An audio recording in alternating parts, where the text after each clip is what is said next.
The world needs that special gift that only you have. I don't really see myself as someone that has any special gifts, and especially nothing I can offer to the world.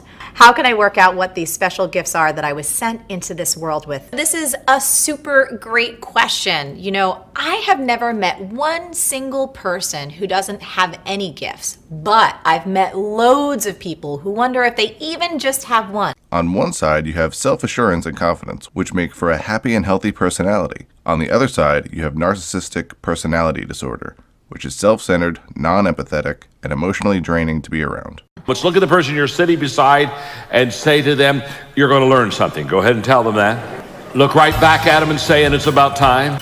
In a world that's constantly telling you how wrong you are, we want to tell you what's right with you. David McKnight is a counselor, speaker, and consultant who helps people discover how they're wired as a person. His concepts have revolutionized how people see themselves once they learn the principles behind what's right about you. Here now is David McKnight. David, you work with a lot of folks around the idea of what their gifting is, and you do an assessment of StrengthsFinder and you interpret that. But today a lot of folks focus only on the gift or the strength of that gift. Sometimes that gifting can actually go dark on people. There's another side, a shadow or a darkness to gifting, and you call it compulsive use of gifts or strengths. We often don't focus on that as a society. We always talk about, oh, that person's really gifted, they have a lot of strength in this area, but sometimes those strengths and gifts can go dark. And so let's just talk a little bit about that and explain what compulsive use of strengths or gifts is. We are all designed, again, with this human behavior that's ours. Gallup came out and said that your top 5 strengths, how many people would you have to meet in order to find someone that had the same top 5 as you did? And the answer was 32 million. So, truthfully, we've got, when you look at the whole population of the world, there's maybe only 250 people who have strengths like you. So that makes you a pretty unique person. So we are designed a certain way behaviorally, just as we have these DNA of our physical characteristics that are unique to us. So when people are let loose and free to do what they want to do, I say that you can see the best use of someone's design in childhood, where they're free of all constraints to do what they feel led to do. That's why you see some kids playing in a group. Some kids want to play themselves. Some people want to take some little boys want to take things apart. People are doing things, and in childhood is the best bed of evidence for who a person really is. So as you get older, you're led to kind of do what you do best. And of course, if you've been told don't do that, then you think something's wrong with me. But if that's what you feel, if you're feeling in a pressure situation, you're going to do what you do best. And you might be doing it compulsively because you don't know any other way. Let's just say they have a real sense, a gift of responsibility. They're working together in a group, and some people are half-hearted about it. But if this person has responsibility, and by the way, we all have some piece of all the strengths that Gallup has come up with, but the 5 or 6 or the top maybe 10 are those who are ours, and they're like in capital letters, where responsibility for me would be in small letters. For somebody it's in capital letters, and so they just can't let things go. They have to be responsible. So sometimes they take on more than they should. That's why some people get a chip on their shoulder, because no one's really appreciating all the things that I'm getting done for them when it wasn't theirs to do in the first place. But they have this sense of responsibility, and they look around and they take on things that maybe they shouldn't. So that's a compulsive use of a gift, a very good gift, a wonderful gift, a gift that this world needs, people who are responsible. But what are you responsible for? Own that, not other people's pieces. So someone that has that situation and they're taking on all this stuff, they start to get bitter. They get kind of mad, and no one appreciates me anymore. And oftentimes people storm off because no one cared. Well, they didn't ask you to do what you were doing. but your sense of responsibility. So it's important to understand the boundaries around our gifts. So where does my gift begin and end, and where does it begin and end in the context I find myself? Let's go back a little bit, unpack more of that darkness issue, because I do know that people who have some great strengths, as you're illustrating, there's a dark side of those strengths as well. But you talk a lot about truth and fact, and I always thought they were one and the same, but they're not. And so when we're talking about the compulsive use of strength, or i.e. the darker side of strength, what is and how does truth and fact fit into that? Well, let's just take Tom, who has the gift of achieving. That's his number one strength, and he's in the office. And Tom is known for being very busy, getting things done, and doesn't really talk to people all that much, or he doesn't seem to care that much because he's so busy trying to accomplish things. Now, that's kind of what I would call the shadow or the counterfeit side of someone's strengths, and so we can look at it from the other people in the office see Tom a certain way. Dark side of that is only if he is getting compulsive and running over people, and there are those situations where they leave their footprints on someone's back because in their desire to achieve, they use people. They don't care. They're climbing the ladder, and they'll do whatever it takes to achieve. But someone who's really using their gift is an achievement. Their day starts out at 0, and they want to get to 10. And that gives them energy, that gives them excitement, that gives them reason to get up in the day, that gives meaning and purpose to their life. But if I'm looking at Tom and just seeing him being so busy, getting things done, I might look at Tom and say, he doesn't really care about anybody. And so I'll talk to Joe and in the next cubicle and say, you notice Tom doesn't seem to really care about people because he's always so busy? Yeah, I've noticed that. Well, that can kind of spread around, and pretty soon there's a label on the back of Tom's back that says, Tom doesn't care about people, which is not the truth. They've observed a fact. The fact is Tom's busy. Tom gets things done. That's a fact. But it's not the truth because they're saying Tom doesn't care. But he does care. But what he cares most about is what God has given him to do, is to get things done, to accomplish things, to execute on things. So the truth is Tom's a good executor. He's good at what he does and getting things done. The fact they observe is he doesn't seem to really have empathy or care about people. That's a fact, but it's not the truth. So I hope that explains it. So when we get at the truth, David, I mean, when we're trying to search for what is the truth about a person, not just the observable facts, how do we go about doing that? Yes, well, first of all, you come to a person with the mindset that there is something right about this person. That's the number one thing. When you begin with that in mind, then observing somebody and seeing what they do consistently, then you can begin to get at who they really are. But if you don't come with that, if you come with, in essence, your filter that says everybody's got to do this, and what you're observing is they're not doing it, that gets you off on the wrong foot.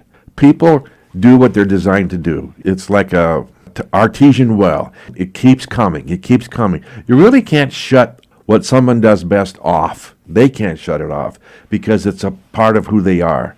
And so the best thing is when you say you have water that's coming out, you want to channel it and use it, manage it so it works for you. But if you just let it go, unabashed without any control, then it kind of splashes on people. It doesn't work for you. So the whole idea of having this gift, the problem is, say Johnny's raised in a house where mom and dad observes what he does best and he affirms it, they value it, they get him to understand that, they talk to him about it, and Johnny begins to go, yeah, that's really what I enjoy doing.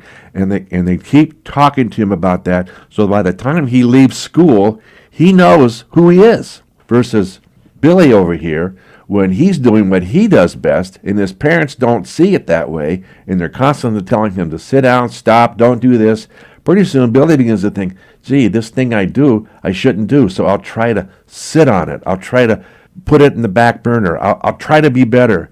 And they end up with a counterfeit sense of who they are, and meanwhile they've had this gift that's not been observed, and maybe someday down the road someone will say, hey, Billy, you really have a good gift. You can do this. but he's never heard that. So, David, the question I have is when you approach somebody with what is right about them, what are some of the criteria? I mean, maybe it's kind of obvious, and yet maybe not so much. Is there some criteria that's used when you are observing somebody and asking that question, what is right about them? You can look at what are the things that someone does repeatedly, and they get enjoyment out of it, and they feel a sense of purpose from it. And you can go back into childhood and ask them, tell me about things you enjoyed doing, felt you did well, and then what was satisfying about it. And people will begin to tell you a story. And in that story are the facts or the pieces needed to find out what is in their design. And that's so the best data really is in childhood. You know, parents will come to me and say, I can't get my kid to stop doing this. And could you help me? Well, probably I can't help them stop doing it because that's what they're supposed to do. Parents need to help them channel that gift or that desire in order to see that it's something that they can use going forward in life, and it's not something that's wrong with them. I once had a mother, she was a CEO of a company, we were having a meeting about her company, and then she stopped the meeting and she says, I want to talk about my kids. So I got 3 kids, 2 boys and a girl. Oldest, I get. He's more like me, I understand him. The daughter, I cannot understand her. But this middle child is driving me crazy.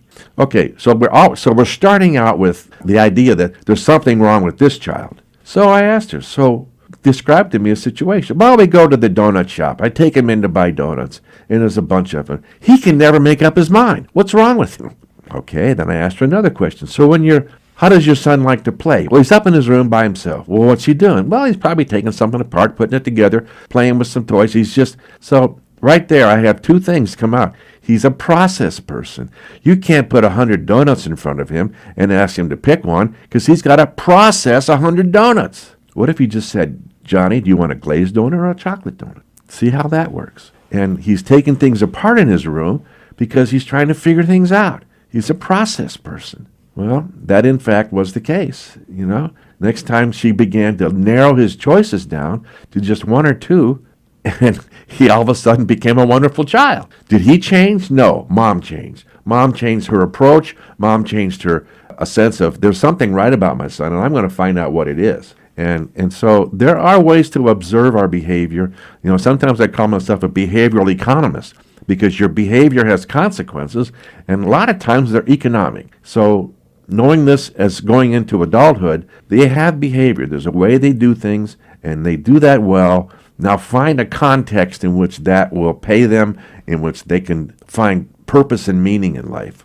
Okay, let's play a little game.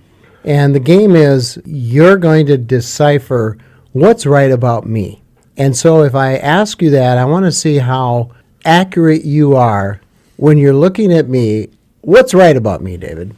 Well, what I observe about you, Larry, is one, just by looking around the room tells me some things about you. There's things about you in this room. So a sense of identity is important to you. There's an orderliness to your room. The books are all lined up. Your desk everything's laid out.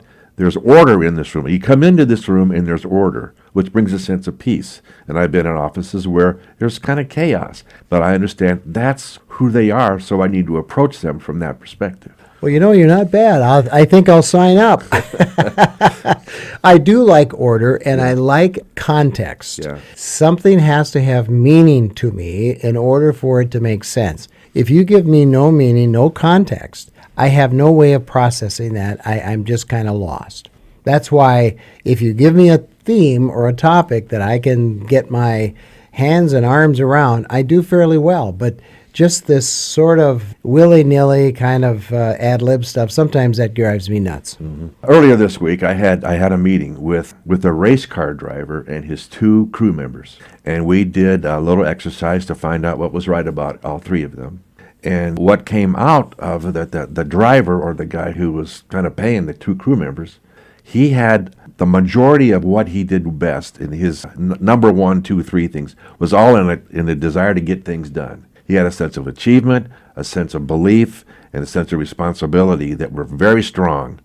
Okay, now the 2 crew members had each something in the idea of strategy, thinking, you know, what's going to happen, what's the context, the history.